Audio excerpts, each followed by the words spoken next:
mempelajari untuk membacanya.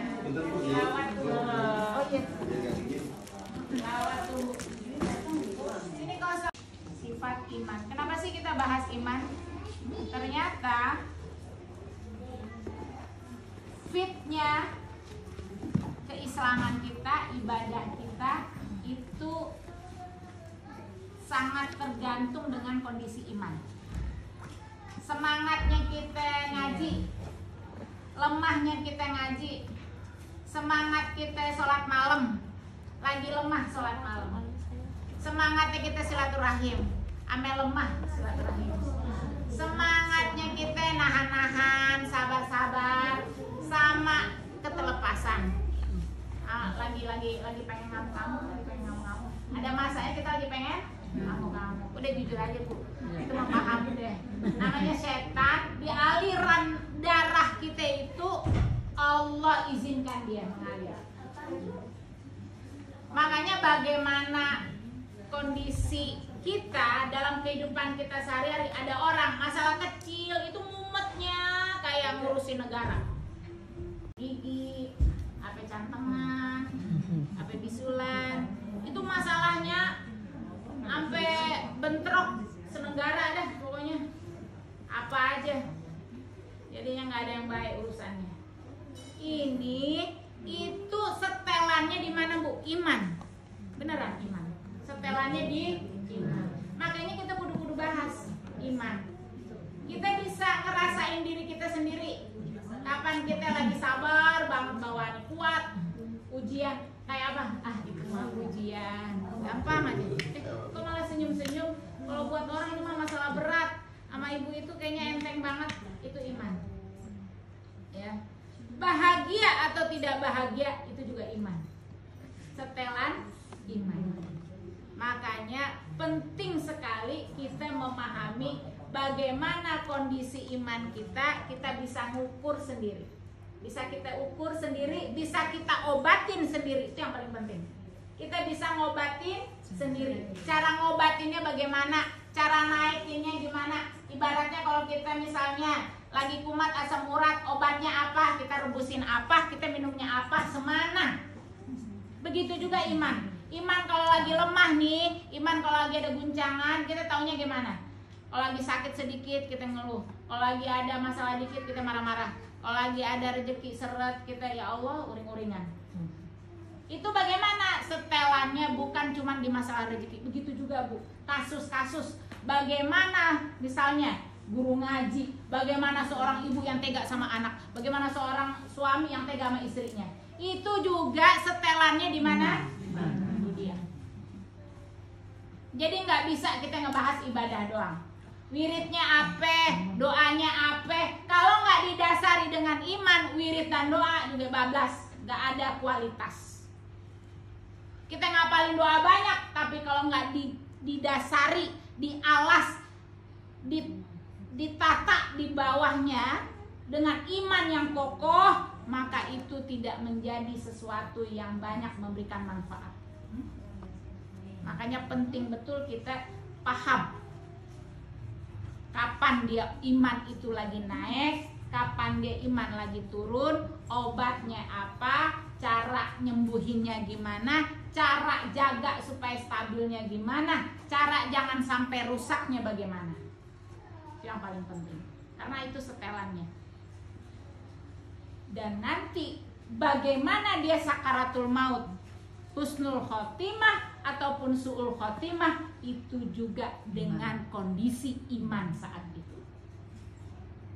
Bisa jadi ibadahnya lagi nggak keamalin, bisa jadi sholatnya lagi rebahan doang, bisa jadi dia dalam kondisi yang keterbatasan dalam ibadah, nggak bisa puasa, sholat juga pas-pasan, cuman dalam kondisi yang rebahan saja. Begitu juga misalnya sodakoh juga lagi utama untuk beli obat misalnya, berkurang semua, tapi kondisi iman itulah yang menentukan. Bisa jadi ibadah dan amalnya itu sedang berkurang, tapi yang mesti kita jaga iman.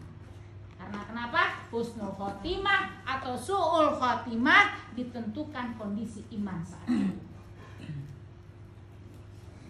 itu pentingnya. Nah, untuk supaya anget lagi nih, supaya kita pakem, biasanya kalau udah pernah dibahas lagi makin hafal. Pertama, kita ulang lagi. Arti iman adalah buka catatan. Masih nengok catatan aja.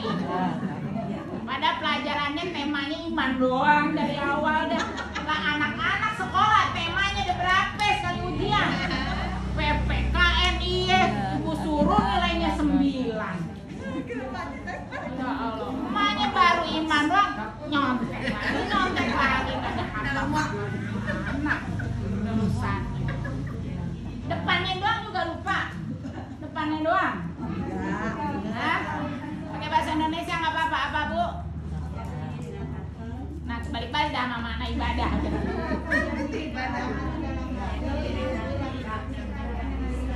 Nah, dia iman. Nah, Arabnya juga kagak apa-apa. Nah, ibadah itu Bu. Kalau pada 2 itu doang, baru catatan. Berat banget emang ya.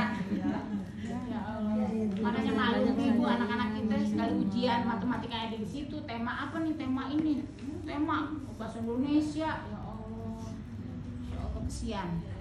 Alhamdulillah anak-anak kagak ada di sini, gak ada mama. Ya. Iman itu di dalam hadis riwayat Ibnu Hibban dan sebenarnya ada di riwayat ulama hadis yang lain, ya. Dan ini buat patokan kita, biar kita tahu beda iman. Kalau kata agama lain misalnya kita kudu iman dan bertakwa, ada di dia bahasa iman dan takwa ada. Terus kita sama Bu dalam beragama, sama-sama kaum beriman. Ntar dulu maknanya sama apa kagak? Dalam kata mah boleh sama. Di sana ada ibadah, di sini ada ibadah. Di sana ada puasa, di sini ada puasa. Di sana ada sembahyang, di sini ada sembahyang. Tapi jangan main nyama-nyamain aja. Kita biasanya mereka mau nyama-nyamain supaya kita juga nyama-nyamain. Jangan Bu. Iya, kita sama-sama orang beriman, ya. Nah, apa artinya iman? Kita sama-sama percaya sama adanya Tuhan. Enggak cukup. Percaya dengan adanya Tuhan belum menunjukkan keimanan.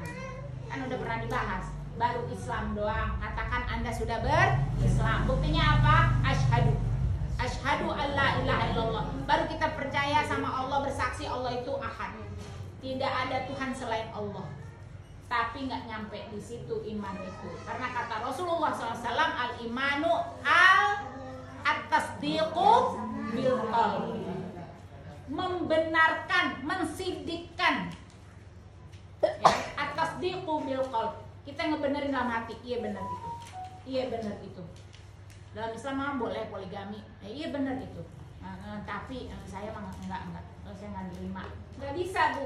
Iman itu apapun enak atau enggak enak di kita, sesuai atau enggak sesuai sama kita, kita bilang shadaqallahul azim. Apa bilangnya? Shadaqallahul azim. Maha benar Allah. Itu namanya pembenaran. Makanya setiap ayat yang dibaca kita dituntun sama ulama bilangnya apa? Shadaqallahul azim. Tentang hukum-hukum yang kita baca tadi di ayat yang panjang tadi, itu hukum apa itu? Tentang catat-catatan kalau transaksi. Bu, saya minjem duit berapa? Pego doang, pego. Ntar saya ambil catatan sama kwitansi. Ya Allah, tibang pego doang. Saya ngutang Bu 2 juta sama teman. Gak pakai kayak gitu banget. Tibang pego doang. Emang ibu bakal urusin itu ke pengadilan pakai kwitansi segala? Bukan itu. Tadi kita baca ayatnya kan, kita bilang shadaqallahul azim. Transaksi. Terus kalau utang jangan cuma iya berdua doang, hadirin saksi. Ya, saksi, Bu, saya mau bayar utang nih, saksiin. Kan kadang orang berasa, padahal kemarin saya perasaan udah bayar. Bayarnya kemana? Tukang kredit. Lainnya sama ibu ini belum. Kan namanya orang bayar karena udah berasa bayar ya Bu. Kudu cari juga teman, cari saksi. Makanya jangan iya berdua. Itu kan hukum siapa? Allah. Iman kita sama itu, Allah suruh begitu, iman. Ini kita praktekin yang Allah suruh doang. Ini kita praktekin yang Allah perintahkan karena kita beriman sama Al-Quran. Kalau dia bilang, ya Allah timbang pego doang pakai catatan, pakai ditulis, itu harus ditulis, harus dicatat. Siapa yang perintah? Allah tadi ayatnya. Jadi kalau teman lagi baca, ibu baca juga terjemahannya. Ini ayat tentang apa? Kita bilang Shadaqallahul Azim. Maksudnya apa? At-tasdiq, membenarkan. Rasulullah sifatnya siddiq, jujur. Iman itu juga kudu jujur.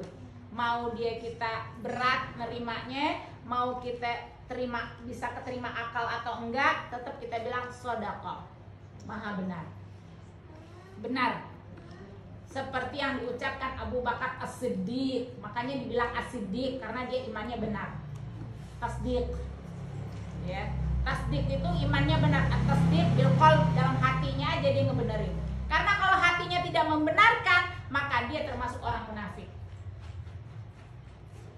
Secara zahir dia muslim, secara zahir dia beriman, secara amal kelihatan dia orang beriman, secara amalan dia kelihatan dia orang yang beramal, tapi hatinya dia tidak membenarkan, maka hatinya itu termasuk hati orang munafik. Makanya hati dulu dibaca, hati dulu, hati dulu. Kencengan Umi ngomongnya ya. Apa-apa ditimang-timang. Ya Masya Allah. Tasdiq. Jadi hati-hati. Kalau di mulut kita, apaan tuh Islam? Ini apa? Udah nggak sesuai zaman sekarang mah. Yang namanya warisan tuh dibagi menurut ini. Udah, kalau menurut ini kan harusnya sama rata aja. Kadang yang perempuan yang capek ngurusin orang tua, tapi dapetnya cuma setengah dari laki-laki. Gimana sih? Padahal dia yang ngurus yang laki-laki mah, dia sibuk sama keluarga sendiri, ngurusin orang tua, kita yang perempuan. Ini bagaimana? Dalam hatinya dia bilang, atau dia ragu dengan apa yang Allah gariskan dalam Al-Quran, cacat. Hati-hati. Poligami, apaan tuh poligami? Bini 2, 3, 4. Tapi itu hukum Allah. Ada di dalam Islam, ada. Seperti yang kemarin kita bahas, itu solusi. Solusi. Ya. Solusi. Jadi Islam itu ada celah-celah untuk memberikan solusi. Hati kita tetap, walaupun kita agak susah nerimanya secara akal dan perasaan. Ya Allah, bini kedua baru sebulan dinikahin, warisan kudu sama bini pertama. Dia datang tibang enaknya doang, padahal belum sempat ngurus. Itu harta laki juga sebenarnya dari istri pertama yang awal-awalnya susah-susah, sekarang dia sukses. Itu hasil dari kerja keras bininya. Datang bini kedua dapat warisan sama bini pertama. Iman.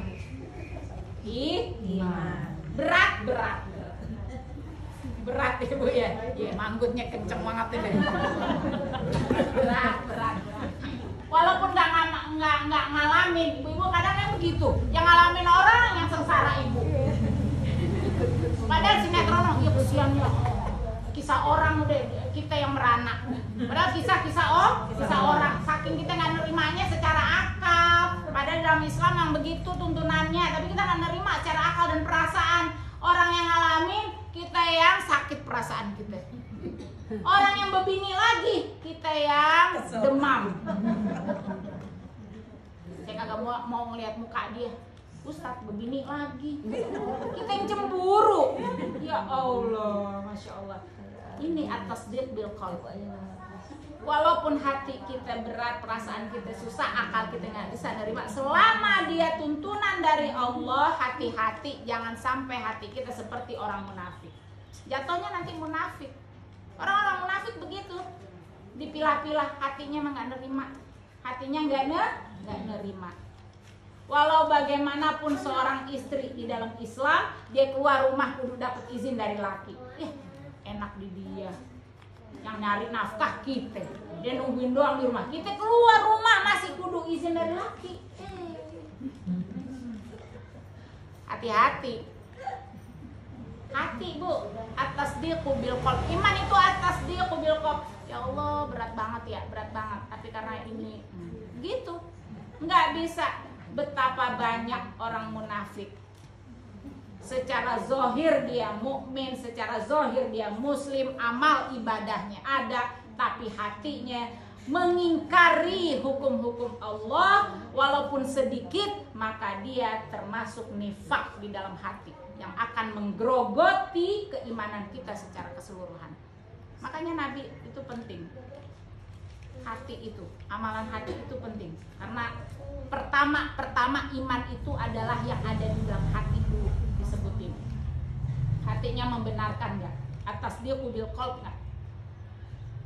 Maka itu dari itu kenapa ini disampaikan supaya kita paham. Jangan sampai, karena banyak Bu orang-orang yang kepengen untuk kita jauh dari tuntunan Islam yang sebenarnya. Dia beramal, dia berhaji, dia sodakoh, tapi kalau poligami, maaf saya nggak terima. Gitu. Padahal ngalamin juga enggak. Lakinya kawin lagi juga enggak. Ada nggak yang begitu? Ada, tapi dia tetap nggak mau nerima, nggak bisa masuk di pikiran saya. Bagaimana seorang laki-laki yang tiba-tiba begitu? Yang boleh mah Nabi doang, emang Nabi begitu. Kalau orang biasa mah kagak. Emang ada itu tuntunannya, nggak bisa atas dikubil. Makanya nggak bisa sembarangan iman itu. Hati. Inilah pentingnya kita ngulik-ngulik hati kita sendiri. Kalau orang lain bisa jadi nggak paham. Kalau orang lain bisa jadi ngeliat kita baik-baik saja. Tapi ternyata hati kita menolak hukum-hukum dari Allah, menolak ketentuan dari Allah. Enak banget di dia. Saya yang ngurusin rumah tangga, saya yang nentuin bagaimana nafkah rumah tangga, mikirin anak-anak sekolah bagaimana. Tapi kudu minta izin sama dia.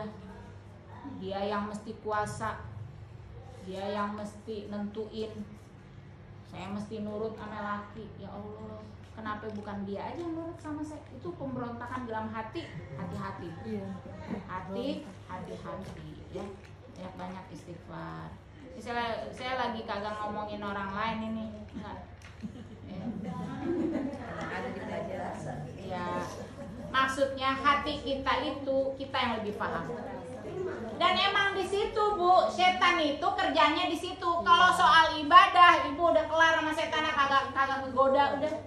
Saya godain dia supaya kagak berangkat ngaji, dia berangkat. Saya godain dia supaya buka aurat, dia tutup. Saya godain dia supaya kagak sedekah, tetap sedekah. Gimana dia godain? Di imannya itu, di hatinya, di imannya, supaya ada nifak di situ. Tadi tidak membenarkan secara 100% atas diri. Jadi iman itu nggak bisa kita nunjuk-nunjuk, yang penting gini-gini saya punya iman. Bagaimana iman itu? Dia membenarkan nggak?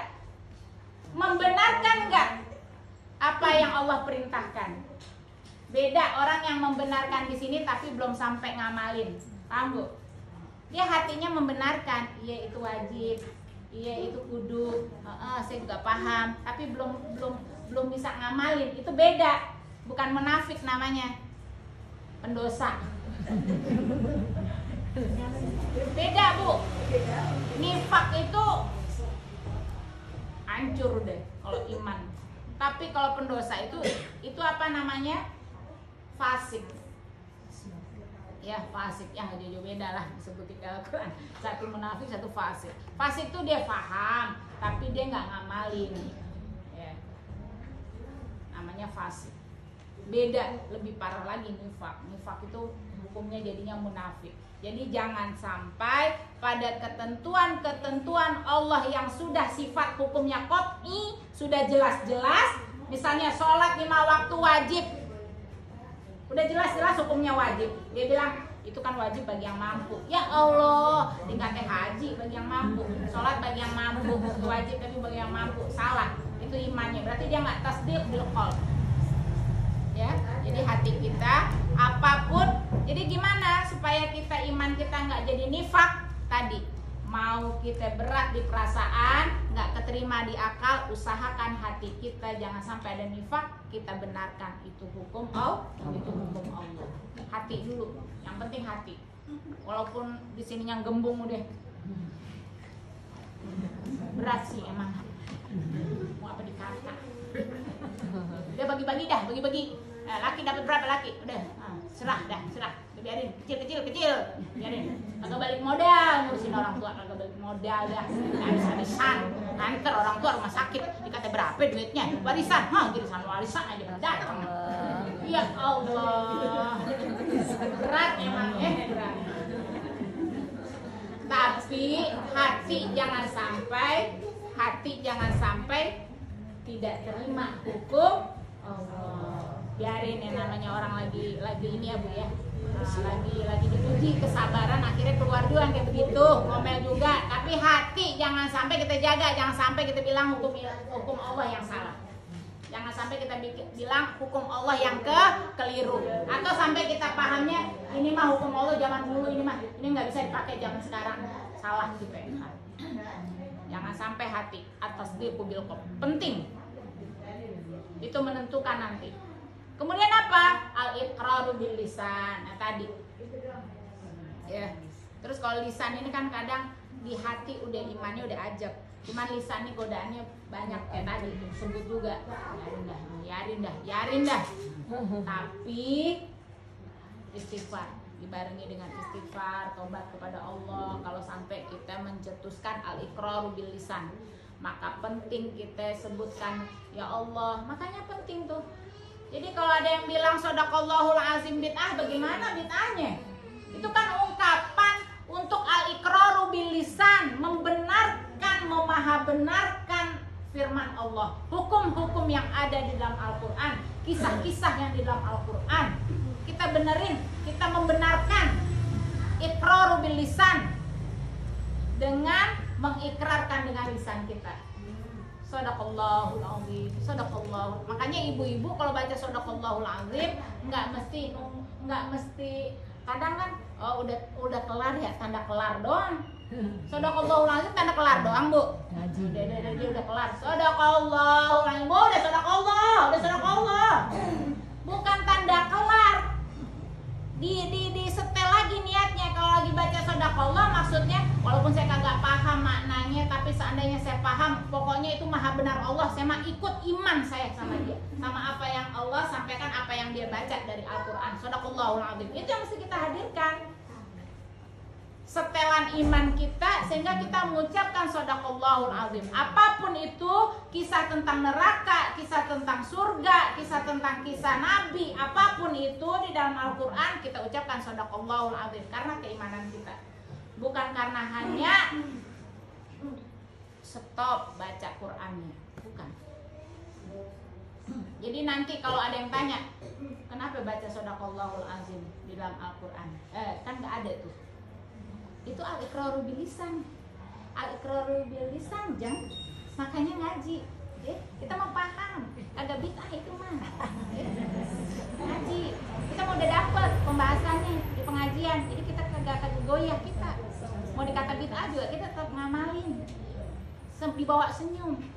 Kan kadang orang itu bid'ah. Ya Allah, Mi, amalan saya dikata bid'ah, bagaimana? Uring-uringan saya baca kagak apa, saya kagak. Iya, timbang shadaqallahul azim aja dibilang bid'ah. Sekarang ibu jawab begitu. Itu adalah bukti keimanan kita kepada Al-Qur'an, Bu. Apa? Bukti keimanan kita kepada Al-Qur'an. Kan disuruh tasdiqu bil qalb, membenarkan dalam hati tentang ayat-ayat Allah, kita udah. Kemudian al-iqraru bil lisan, bentuknya adalah shadaqallahul azim. Seperti yang dilakukan Abu Bakar ketika radhiyallahu an, ketika dikabarin, wahai Abu Bakar, bagaimana menurutmu? Sahabat karibmu, apa halu, apa bagaimana itu? Tibang semalam doang DKT dia udah nyampe ke Masjidil Aqsa, nemui Allah ke langit 7, tibang semalam doang. Abu Bakar, ini bagaimana kita, iman kita, mau kita Islam terus sampai kagak nih? Halu kagak nih?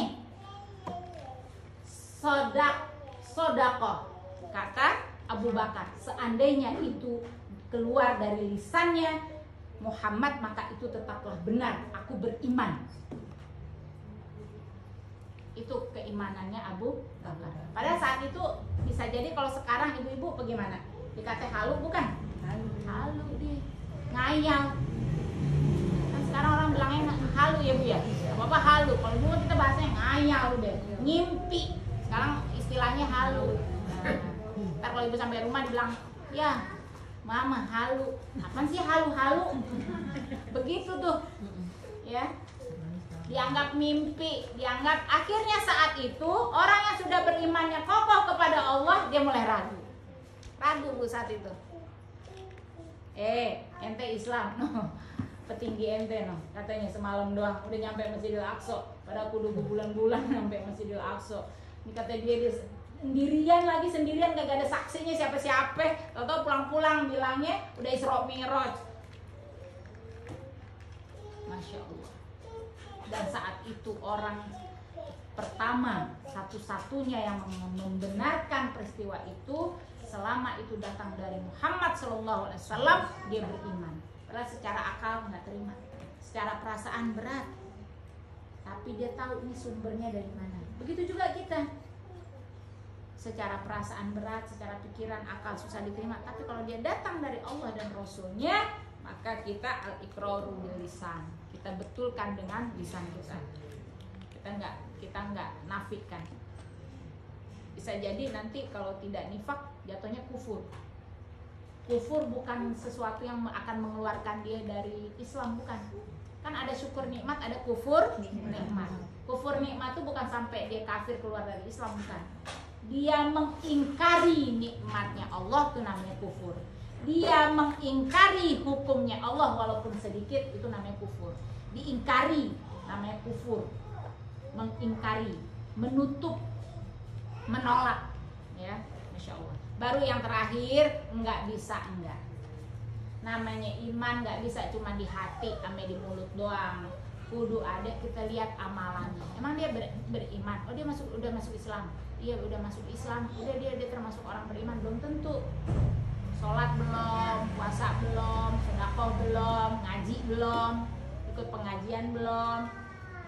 Ya karena kenapa? Iman itu juga yang terakhir apa Bu?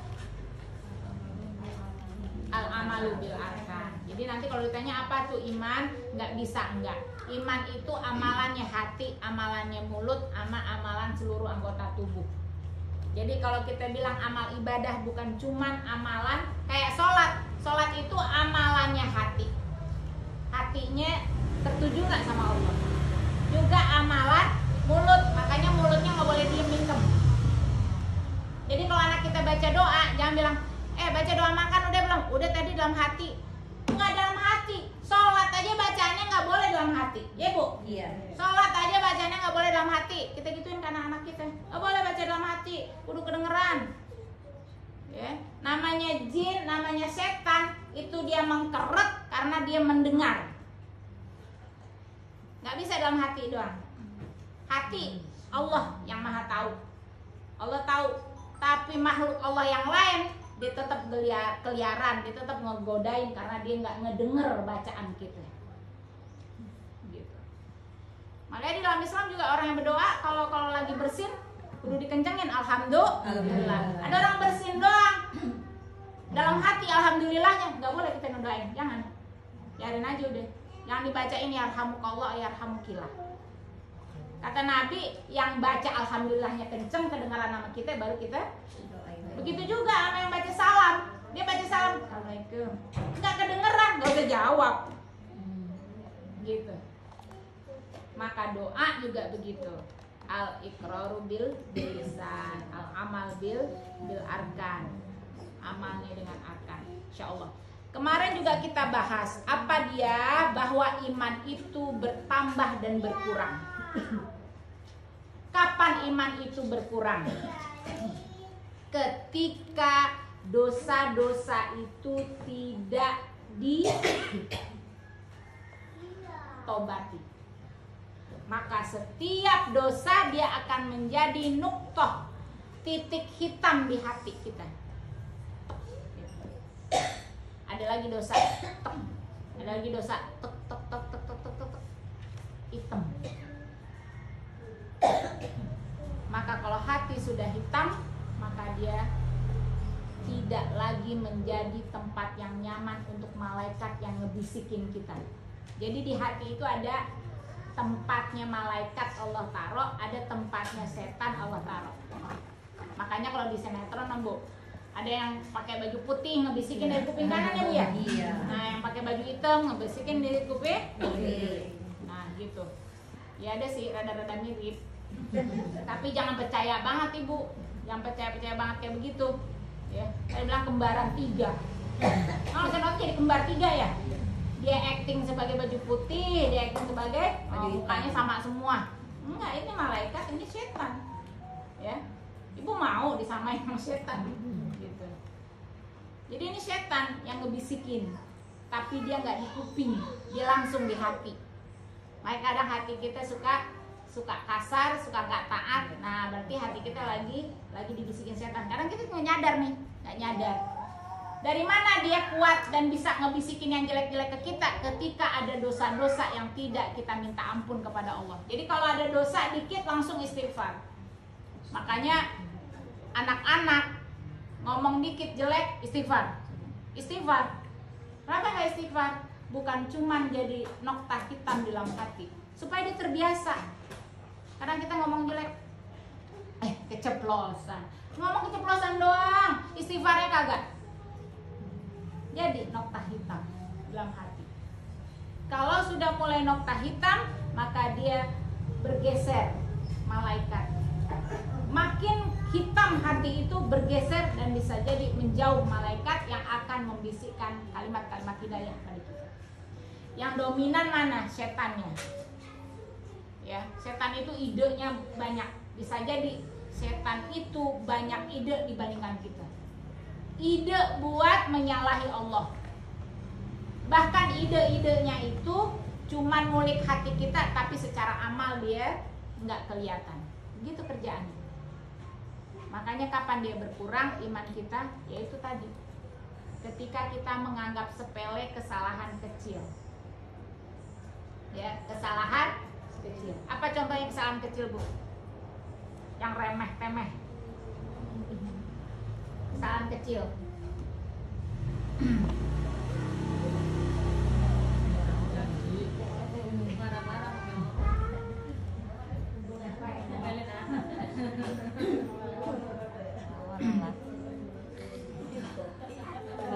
Ini hujan panas. Kenapa? Oh iya, dia meninggal. Hujan panas. Dia meninggal. Kenapa no anak pertama bercerai, anak kedua kagak? Iya. Oh iya, dia setahun sekali 2 sih nikahin anak. Setahun sekali 2 nikahin anak. Jadi mudorot itu dianggap dari, padahal mudorot dan manfaat datangnya dari Allah. Kita nganggap sepele. Gitu. Ya. Omongan-omongan yang seolah-olah itu kan dari turun-temurun, dari dulu kepercayaan udah begitu, dari dulu percayaan begitu. Jadi Ibu kagak nikahin anak sekali 2 nih tahun ini, enggak, takut kejadian. Nah, takut kejadian itu mengganggu tuh, merusak tuh, jadi noktah. Itu nggak diistighfarin biasanya karena nggak merasa berdosa.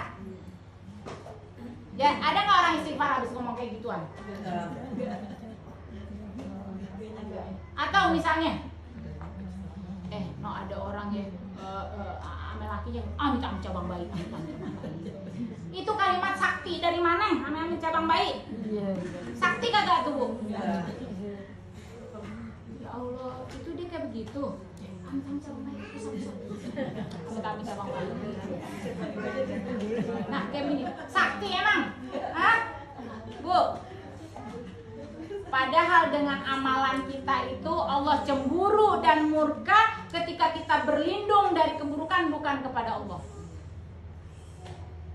Sampai janin yang di dalam kandungan kita berlindungnya kepada amit-amit jabang bayi. Dianggap kalimat sakti. Kenapa dia kayak begitu? Dulu dia ngeliat, dia ngomongin, ada orang kayak begitu diomongin sama emaknya lagi hamil, kagak ngomong amit-amit jabang bayi jadi kan? Kagak ngomong amit-amit jabang bayi. Makanya kalau mana-mana kalau lagi hamil kudu sering-sering usap perut, bilang amit-amit jabang bayi. Sesat tuh deh.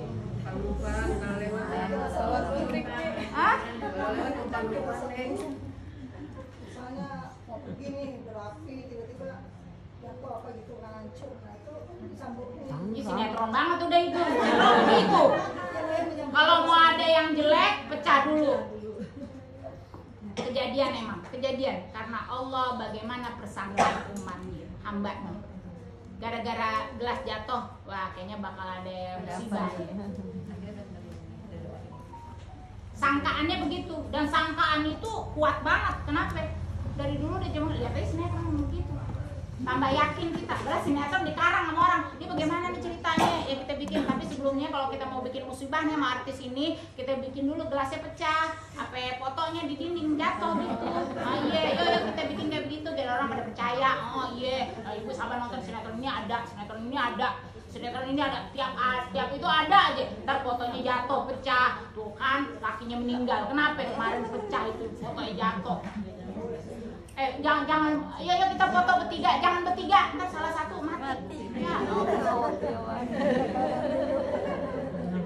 ada orang kagak mau foto bertiga. Bener kan? Kemarin kita habis kondangan foto bertiga, dikata jangan bertiga. Kejadian kan? Emang kalau omongan orang-orang tua mah itu iman, Bu. Masya Allah. Dan biasanya hal-hal seperti itu nggak baca istighfar, karena nggak merasa itu seneng banget, tergirang setan dalam hati kita tuh. Wah, kelar deh imannya. Hati-hati Bu, hati-hati. Jadi yang kita bahas tuh bukan, iya ibu marah-marah, itu mah udah karakter ibu marah-marah mah. Ibu marah-marah sama anak. Saya yakin kalau ibu marah-marah mesti istighfar. Yang kagak istighfar tuh yang beginian nih. Ketika ada kejadian mudorot kepada kita, disangkut pautin dengan takdir. Padahal Nabi Muhammad SAW ketika Ananda Ibrahim, anaknya meninggal, saat itu gerhana bulan. Para sahabat langsung lihat Rasulullah menangis semalaman. Anaknya meninggal, anak kesayangan. Yang selain dari Khadijah, dia punya anak atu-atunya dari 9 istri. Ada yang hamil, dijaga kebanggaan, laki-laki lagi, dikasih nama Ibrahim. Meninggal. Nabi sangat sedih dan terpukul. Boleh sedih, boleh. Nabi nangis seharian. Para sahabat pun dirundung sedih. Kemudian datanglah gerhana bulan. Para sahabat bilang apa? Sampai alam pun ikut bersedih. Langsung ditegur sama Allah. Nggak ada kaitannya kejadian alam semesta dengan apa yang Allah takdirkan pada Anda tentang kelahiran dan kematian. Apalagi timbang hujan panas. Cuman kita susah nerima sih. Emang udah turun-temurun, jadi keceplosan juga. Itu termasuk musik dong. Iya. Kufur. Hati-hati Bu, syirik yang lewat lisan. Ada syirik bil qaul. Jadi bukan syirik bil keyakinan saja. Ada juga syirik bil qaul, ada syirik bil fi'il kalau di dalam kitab.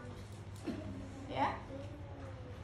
Itu yang sering. Kenapa? Karena menyandarkan sesuatu kepada selain Allah dalam memberikan manfaat dan mudarat. Gitu. Enggak boleh. Makanya tanda-tanda umum. Tanda-tanda apa? Ya namanya kalau di kampung-kampung kita dulu ya orang meninggal nih bunyi burung ini berbunyi nih, tanda-tanda ini gitu. Itu ujian iman dari Allah. Oh, kalau tanda-tanda mau bencana, tanda-tanda secara alam. Iya, nggak apa-apa. Karena orang meninggal, biasanya bunyi berbunyi. Nah, itu yang nggak boleh. Kejadian itu loh. Ya emang orang kejadian tiap hari juga bakal meninggal, Bu. Jadi bukan karena burung itu dia meninggal. Karena bunyi. Bukan. Nggak boleh dikaitin. Misalnya foto bertiga nih, pasti mati lah Bu. Bukan gara-gara foto bertiga.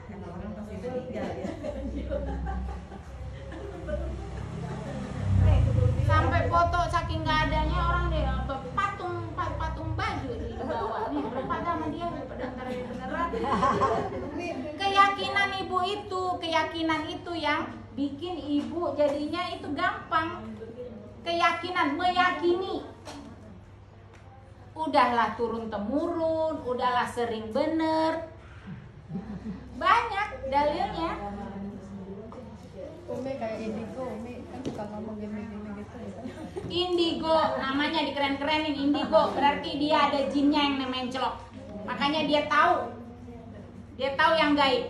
Orang kalau bisa lihat jin bisa, hati-hati Bu. Anak saya punya indera keenam. Indera keenam apaan? Berarti ada yang nemplok itu jin sama dia, agak normal itu.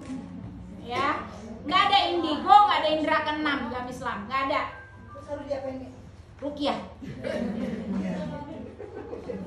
Saya mau wakil dia. Tapi kalau mimpi itu nih gigi copot itu katanya ada keluarga yang meninggal. Kenapa? Mimpi gigi copot. Kalau udah meninggal. Buka ayat surah Al-Baqarah ayat 170. Saya kalau ngomong menurut saya doang Ibu, kagak nurut sih. Bantah aja, udah burung aja bubunya mati mulai orang ada. Nih, ayat 170. Ayo dibaca. Kita lihat di dalam Al-Qur'an ayat Allah, Masya Allah. Ini saya pakai tafsir Jalalain ya. Baca Umi. Iya, Mangga. Wa idza qila lahum ittabi'u ma anzalallah qalu bal nattabi'u ma alfayna 'alaihi aba'ana awalau kana aba'uhum la yaqiluna syai'an wa la yahtadun. Dan apabila dikatakan kepada mereka, ikutilah apa yang telah diturunkan Allah, mereka menjawab, tidak, kami mengikuti apa yang kami dapati pada nenek moyang kami melakukannya. Padahal nenek moyang mereka itu tidak mengetahui apapun dan tidak mendapat petunjuk.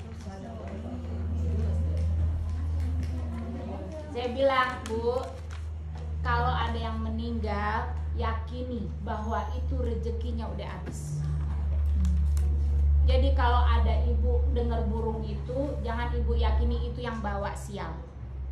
Ketika ibu meyakini suara burung itu bawa sial bakal ada yang meninggal, gara-gara itu ibu kemudian berlindung kepada Allah, Allah tolak. Berarti iman ibu luka di sana, rusak, cacat. Maksud saya apa? Membawa akal dan perasaan ibu pada apa yang Allah turunkan. Wa idza qila lahum ittabi'u, ayo ikuti Al-Qur'an. Ma anzalallah. Apa yang jadi keimanan kita nggak kayak gitu.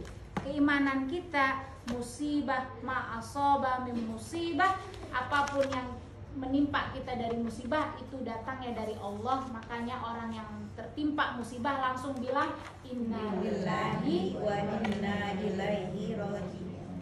Gitu, itu datangnya dari Allah ya.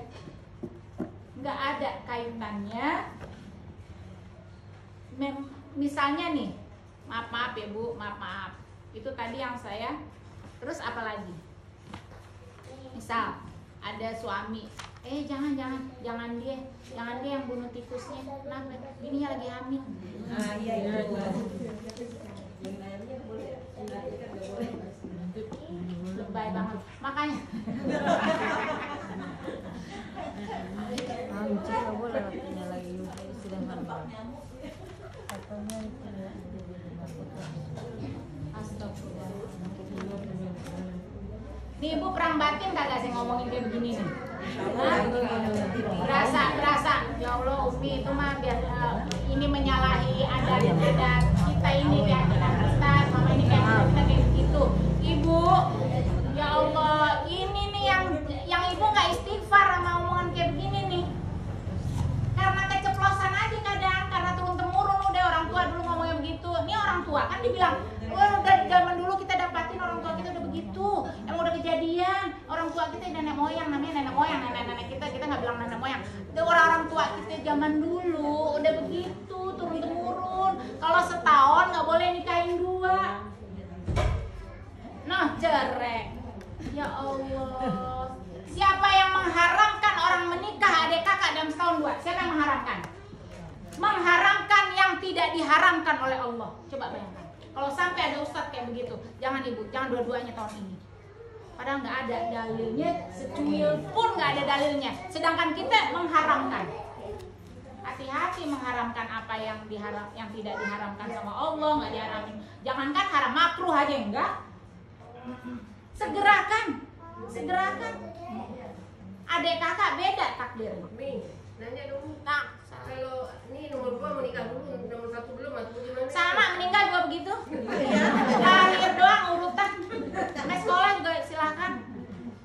Namanya meninggal nggak pakai urutan udah.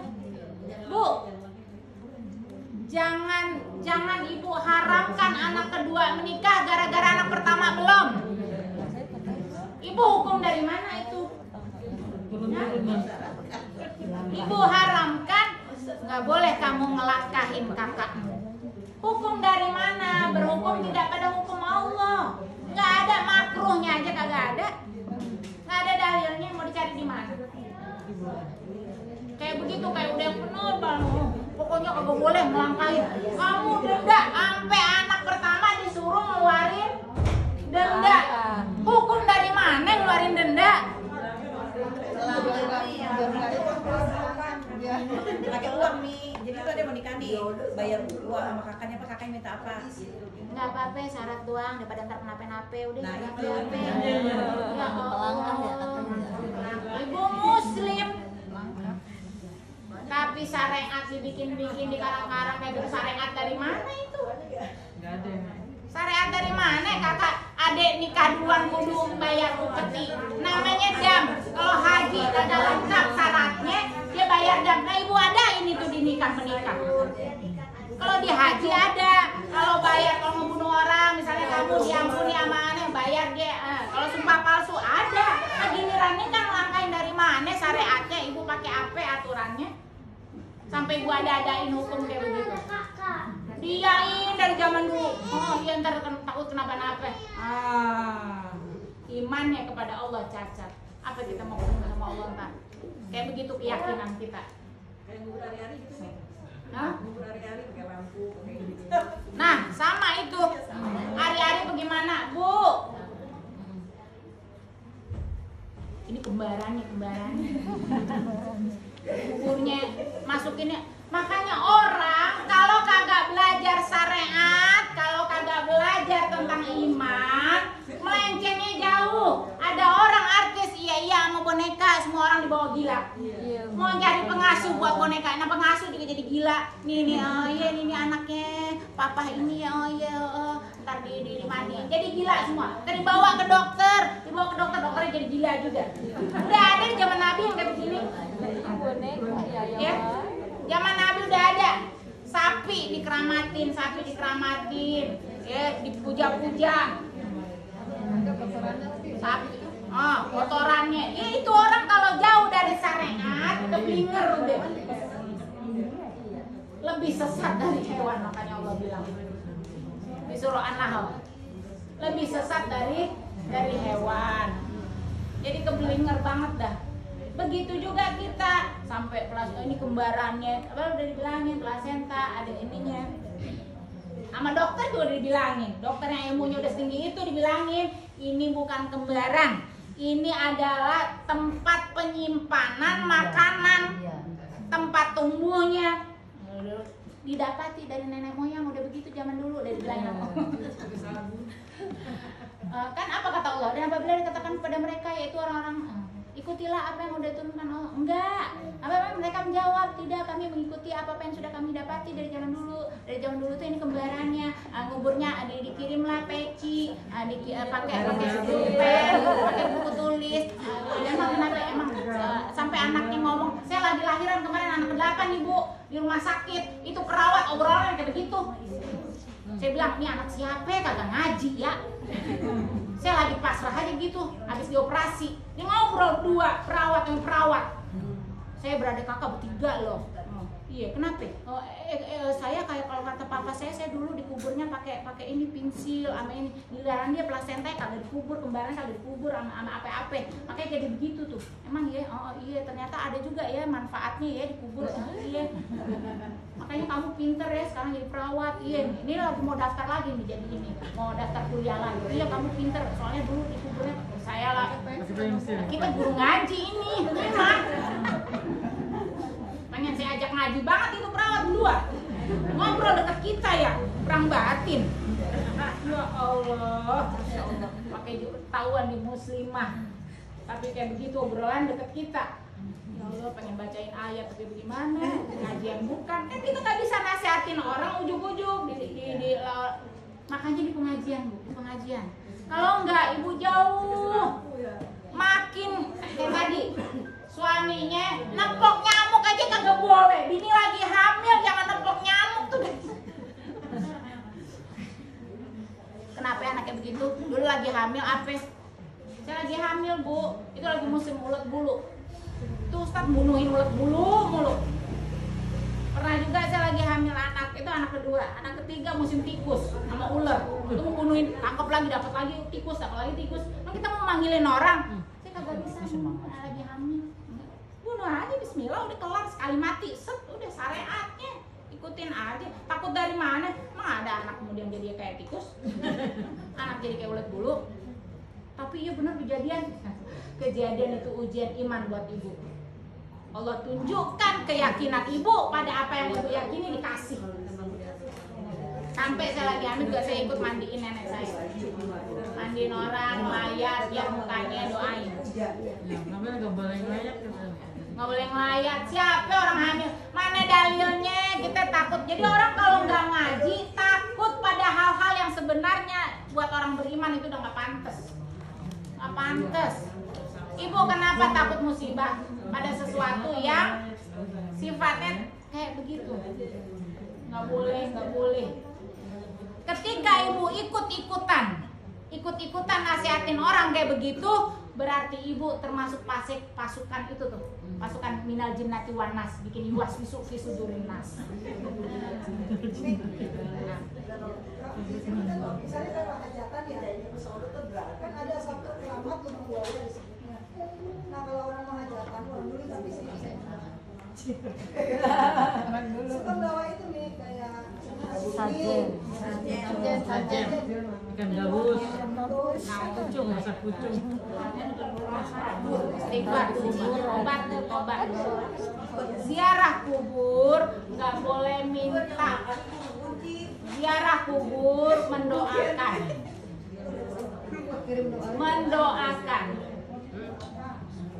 Bukan minta. Doakan untuk ahlul kubur dan doa untuk pribadi kita supaya kita menyusul dalam kondisi husnul khotimah. Itu nggak boleh. Apalagi ntar nih, jangan mandi ya. Kalau mau kawin jangan mandi.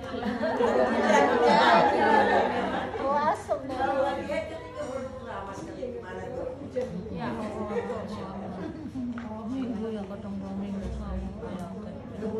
Jadi banyak nih ya Bu ya, yang bukan syariat, ibu haram-haramin orang, ya haram-haramin orang yang nikah, nggak boleh tahu itu haram, nggak boleh. Kalau lagi bulan suro, nggak boleh apa Bu?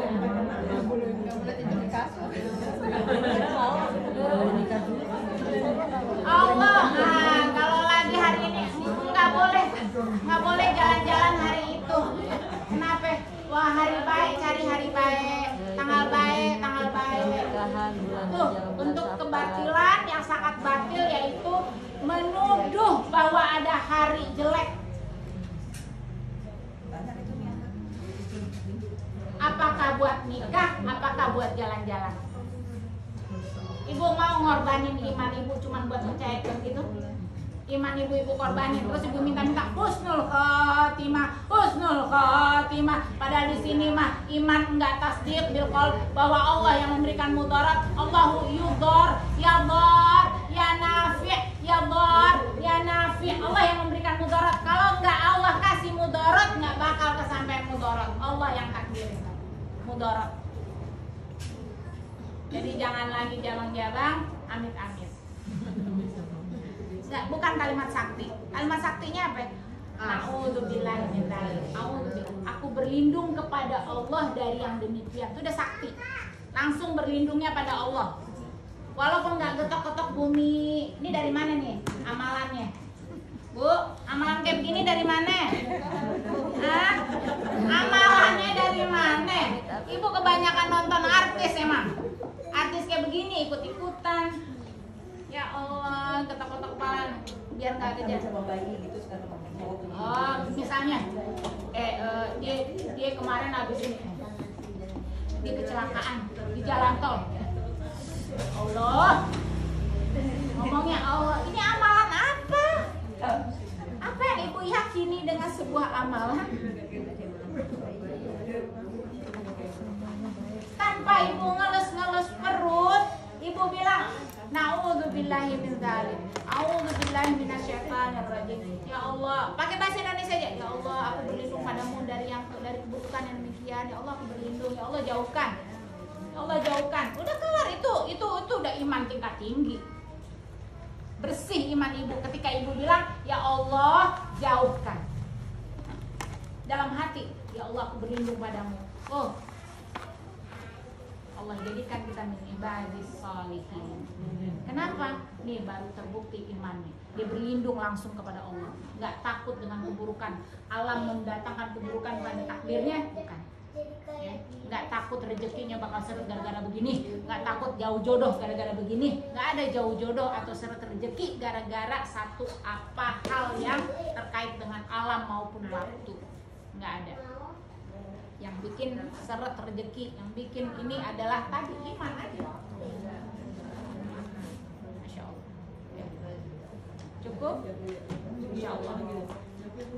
Ini belum bahas jauh banget ya, baru contoh-contoh. Kalau bisa tahan-tahan mulut kita, jangan sampai keluar lagi, jangan sampai kita termasuk orang-orang yang mengharamkan sesuatu yang tidak diharamkan oleh Allah. Jangan sampai kita menghalalkan sesuatu yang sebenarnya sudah diharamkan oleh Allah. Jangan sampai kita menakut-nakuti orang pada hal-hal yang bukannya takut kepada Allah. Jangan sampai kita janjikan orang-orang pada kebaikan hanya karena alam atau karena kejadian apa, atau menakut-nakuti orang dengan keburukan hanya karena kejadian apa atau peristiwa apa. A'udzubillahi min dzalik. Mudah-mudahan Allah lindungi kita dari segala hal yang demikian dan Allah jadikan iman kita lebih baik. Allah hadirinnya Al-Fatihah.